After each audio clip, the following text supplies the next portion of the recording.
Hey guys, Karibo Bros here, and today we're with Charles. He's what have you built? Orcust deck. Orcust. So what made you build this? I had my eye on them for a while, and at first I didn't think they were. At first I didn't think they were that great, but then on looking back, I found out they were getting an Infernity barrier, and so I thought it'd be a good investment. And then after running a few go-throughs of the deck, I actually realized that they could do a lot already. And right now I can pretty much put a dark hole on the board at least twice in my opponent's turn. Nice. Without destroying any of my own monsters. Did this deck get any new cards in the new set? Yeah, they got Orchestrated Nightmare, which pretty much made the deck, because before then there weren't enough starters to get into it. So do you want to just walk us through your ratios and sure. So basic Orcust build with 3 Heart Horror. What does this do? So basically you banish it from the graveyard and you can special summon any Orcust from your deck. Do Orcusts all have like a same effect? Yeah, so the gist of them is that you banish them from the graveyard and then you special summon another Orcust from somewhere else. One special summons from deck, one from hand, and one from graveyard. Oh, okay.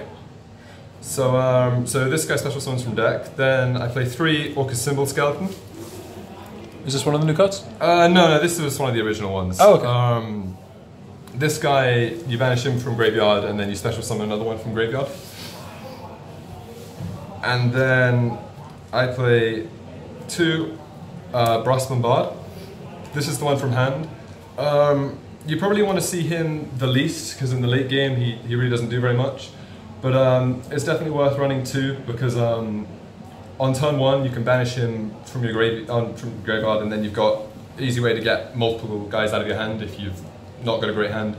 And another reason I run 2 is I also run Machine Dupe, which we'll get to later. Oh, they're all machines, are they? Machine duplication. And I mean, all they're all machines. Yeah. Oh, so and this guy's 500 attack. So in a really clutch situation, I can also use that. He's also a tuner, which is really good. So you can use him to make Savage Dragon. Oh yeah. So yeah, and then 3 Orchestrated Nightmare. So this is the new one that makes the deck playable, is it? Yeah, this guy brings so much to the deck.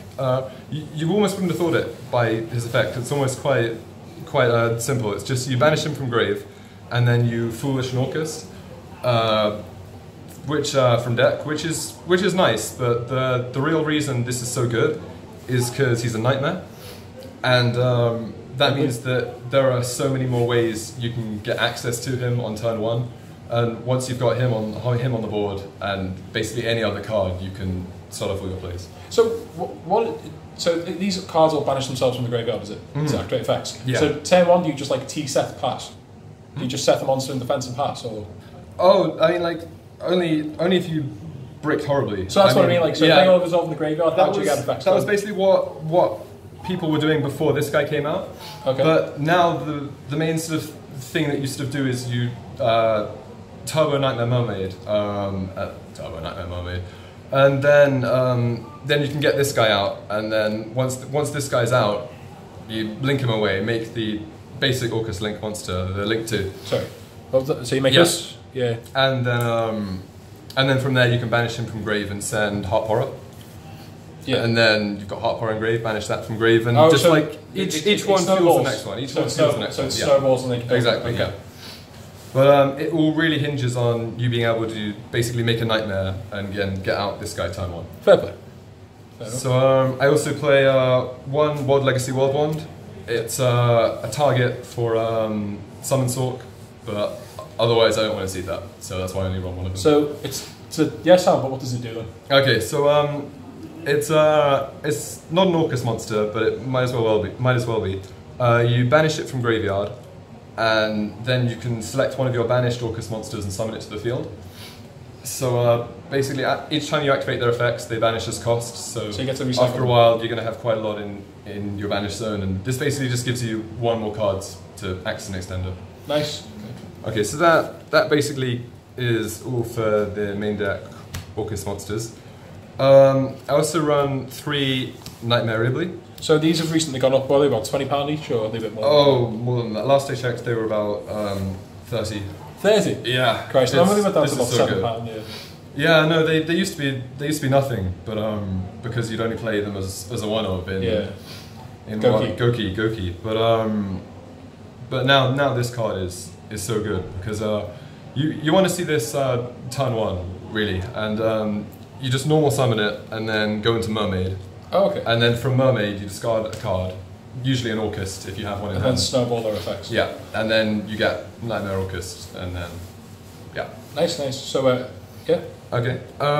Also, another sort of clutch thing is like sometimes in some of the combos you can make Nightmare Phoenix first, and then make Nightmare Mermaid. And just another niche application is that you can just summon this and revive the Phoenix, and then you've got an extra bit of fodder for Summon's Hook, which just gives you more materials. So these were the 3 original basic extenders that people were playing before the Nightmare came out. And they're still good. For the ban list. Yeah. I mean, they're all good. I mean, you can use them to foolish Heart Horror. Yeah. And then, you've got some plays. They're not as good as the Ibli play, because the Ibli play just results in you having way more resources.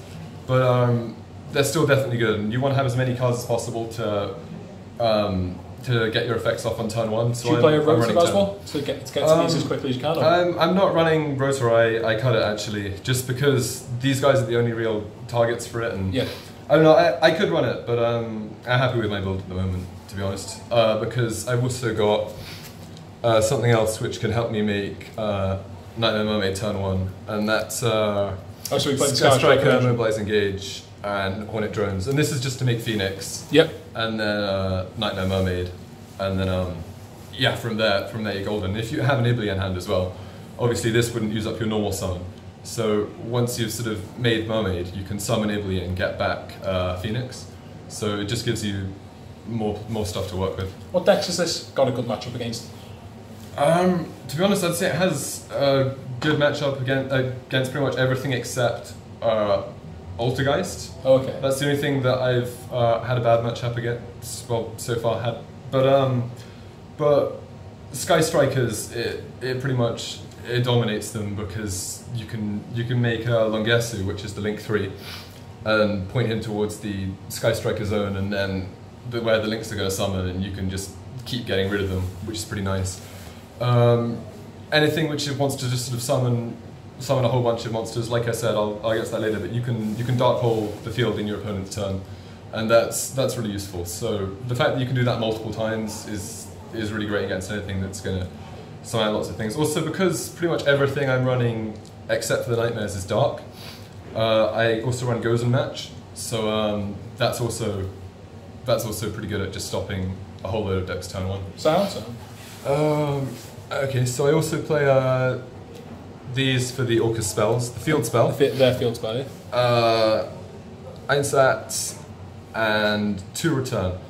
I keep so going what back do these and do, forth. sorry? I keep going back and forth on how many of this I'm running, but at the moment this seems to be the correct ratio. So the field spell is the best card in the deck, and what helps this deck so much is that quite a lot of the time no one seems to realise that this is the card to pop if you've got MST or Twin Twister. This card basically makes all the Orcust effects quick effects, and that means that you can banish all your monsters in your opponent's turn and summon them in your opponent's turn. Also, the Link monsters can then use their effects in your opponent's turn, and it just means that you're getting so many more effects off. This thing is absolutely phenomenal. Also, you can revive it from the graveyard by discarding a card, so that's pretty good too. All of these are searchable with the Link 2s. That's why I don't run too many of them, but I definitely do want to see them. So what do the other 2 do then? Okay, so this one is basically just gives you more resources. It's a continuous spell, and every time your opponent summons a monster, well, once per turn, you then get a Foolisher card. So the usual target is Heart Horror, because Heart Horror gets them from deck, so that's going to start off all your plays. It's just good. It's not essential, but it is very nice to see, especially in very grindy games. And Orchestrated Return, you send an Orcust or World Legacy card from your hand or field to the graveyard and draw 2. Oh, cool. I used to not run that many of this because, to be honest, you don't really need it, and it's very annoying when you see it and you don't have anything you want to send, or vice versa. But because I'm running a machine dupe build, I quite often have I have a lot more main deck Orcust cards than I used to, and now I think 2 of them is just about okay. So that's all for these. But to be honest, if I was going to cut anything, I'd probably cut that, because you can gain materials and resources easily enough without it. I'm running 3 machine duplication, and I think this card is really powerful in the deck, because the main target is Orchestrated Nightmare. So once you summon your Orchestrated Nightmare with your Nightmare Mermaid, you can use machine duplication, get two more copies, and that's great because I play Red Eyes Flare Metal, and just basically essentially being able to make it for free. It's another thing that will just put pressure on the board. Not a lot of people play this and question sort of my choice in playing it, but one of my reasons for this is because one of the main things this deck does is nuke the board repetitively. Red Eyes Flare Metal is not going to die by that because he can't be destroyed by card effects. So basically it's just another thing which is going to survive and continually put pressure on your opponent as the game grinds out, and it's just something to worry them. And essentially because it's basically free, I mean, like, I think it's a must-have in this deck. But there are other uses of machine duplication. Symbol Skeleton. If you've got Nightmare Mermaid on the board, Symbol Skeleton is going to lose 1,000 attack, and that makes him a viable target for machine duplication. So that's another good use. And also, if you've got a Brass Bombard, that's also a target. So you really want to just get to your link monsters as quickly as possible, so you can start the snowballing. So I definitely think this is a good card to play. Something I've realised, you're not playing any hand traps? Yeah, I am playing hand traps. They're in the deck. Yeah. Okay, so. No, I am. So is that for the spells? Yeah, pretty much. Okay. I see. Yeah. I'll do traps first, actually. Yeah, I'm playing 3 copies of Gozen Match. Because of Floodgates.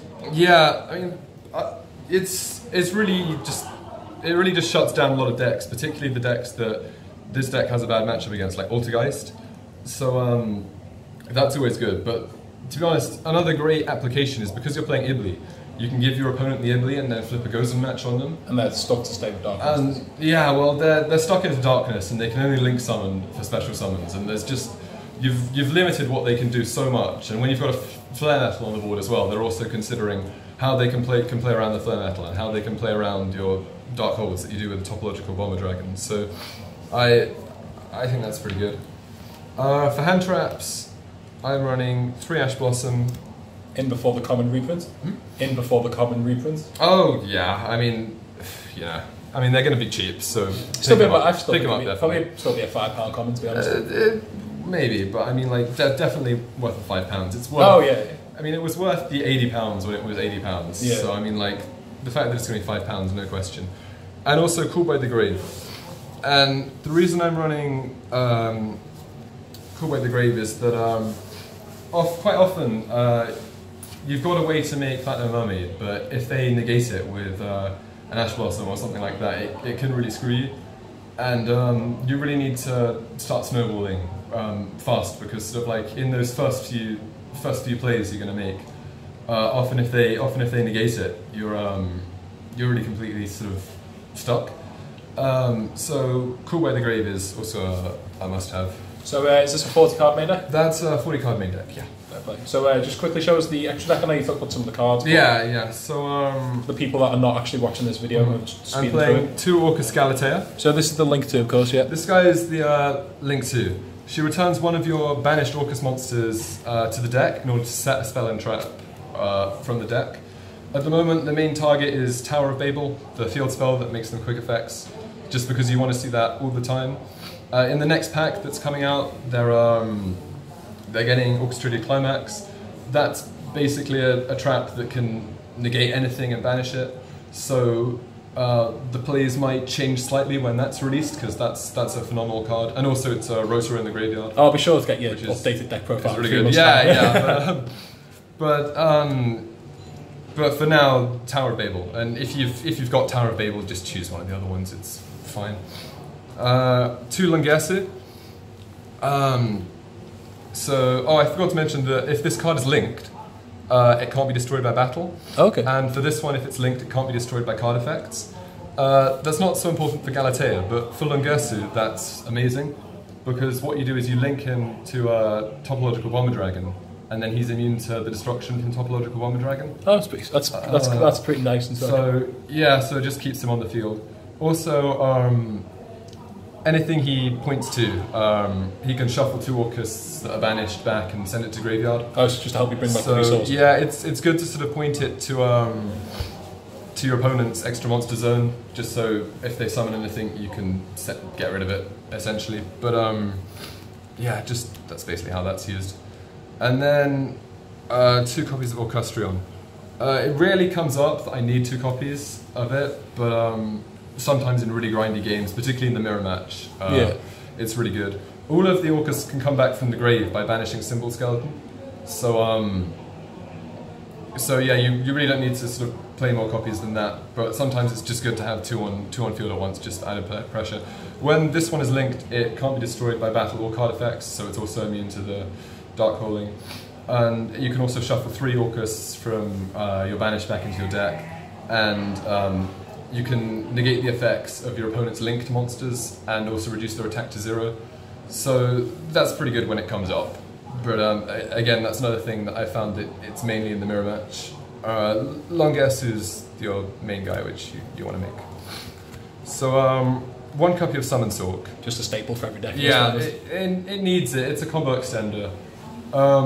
As part of the combo, you make Galatea, and then you summon Symbol Skeleton. You get rid of both of them to make a Summon Sork, and then bring the Galatea back by banishing the Symbol Skeleton. And then you can bring out a World Wand, and you've got an extra card basically. So that's really good. Then I've got these 3 cards: Skagari, Nightmare Mermaid, and Phoenix. I've sort of got them all together because these are all cards that I use to get to essentially Mermaid. If I draw my Sky Striker cards, I make this first, and then go into Phoenix with the Hornet drones, and then you can go into Mermaid from there. And that's how you get out your initial Orcust Nightmare. So how come you only play if Mermaid's so important to the deck, why just the 1 copy?